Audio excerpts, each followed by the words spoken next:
एक छोटे से गांव भारतपुर में शांता देवी नाम की एक सास रहती थी। वो बहुत समझदार और नेक दिल औरत थी। कुछ ही महीनों पहले उनके बेटे की शादी हुई थी और उनकी बहू सीमा अभी अभी इस घर में आई थी। घर में सब कुछ नया था, लोग, माहौल, जिम्मेदारियां।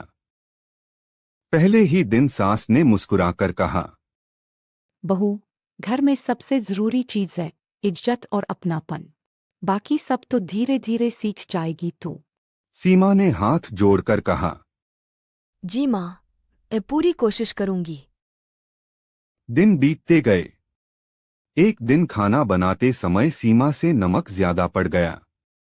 बेटा काम पर गया हुआ था और सास ने खाना चखते ही महसूस किया कि नमक थोड़ा ज्यादा है। लेकिन उन्होंने कुछ नहीं कहा। उन्होंने बस चुपचाप खाना खा लिया और मुस्कुरा दी। रात को बेटा घर लौटा तो शांता देवी ने धीरे से, बेटा, आज खाना थोड़ा नमकीन था, लेकिन बहू का दिल नहीं दुखाना चाहिए। वो मेहनत कर रही है, बस थोड़ा वक्त दो। अगले दिन सीमा खुद आई और बोली, माँ, मुझसे कल गलती हो गई थी। नमक ज्यादा पड़ गया था। पर आपने डांटा नहीं, बल्कि मुस्कुरा दी। इसके लिए बहुत धन्यवाद।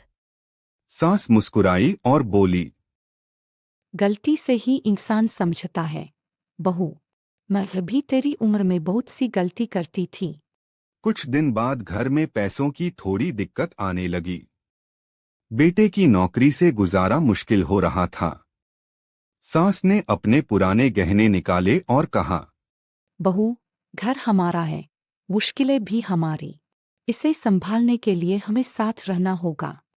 सीमा की आंखों में आंसू आ गए और उसने कहा, माँ, मैं भी काम करूंगी। हम दोनों मिलकर कुछ न कुछ जरूर करेंगे। दोनों ने मिलकर सोचा और पापड़ बनाने का काम शुरू कर दिया। शुरुआत में थोड़ी मुश्किलें आईं, लेकिन धीरे धीरे उनका पापड़ का काम चल पड़ा। पूरा गांव कहने लगा, देखो, जब सास बहू साथ होती हैं तो चमत्कार हो जाता है। शाम को दोनों आंगन में बैठी थीं। सूरज ढल रहा था, हवा में ठंडक थी। शांता देवी ने मुस्कुराकर कहा, देखा बहू, जब सास बहू एक दूसरे को समझ ले तो घर नहीं, स्वर्ग बन जाता है। सीमा ने भी हंसकर कहा, सच कहा माँ, घर प्यार से चलता है, झगड़े से नहीं। सीख है।